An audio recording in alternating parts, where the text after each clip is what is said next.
மாடல மற்றையவை என்பது போல கல்வி செல்வம் ஒன்று இருந்து விட்டால் போதும். ஏன்னா அந்த செல்வத்தை தான் நம்மகிட்ட யாராலும் பறித்து விட முடியாது.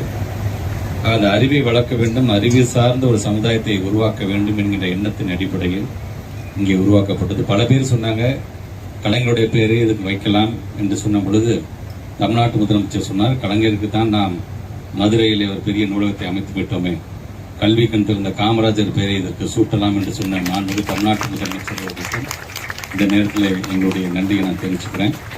இந்த நிகழ்ச்சியை தொடங்கி வைக்கும் போது என்கிட்ட முதலமைச்சர் பேசிட்டு இருப்பதை நீங்கள் கவனிச்சிருப்பீங்க. அவர் கேட்டது அதுதான், இதில் தான் கலைஞர் பேர்னு வருது, ஏன் நம்ம காமராஜர்னு வச்சா என்ன, உடனடியாக ஜீவோ போட சொல்லணும். அங்கேயே அந்த இடத்துல உட்காந்து அக்ராஸ் த டேபிள் முடிவு எடுப்பாங்க பார்த்தீங்களா, அப்படி எடுக்கப்பட்டு காமராஜர் ஐயாவுடைய பெயரை வைக்க வைத்திருக்கிறாங்க.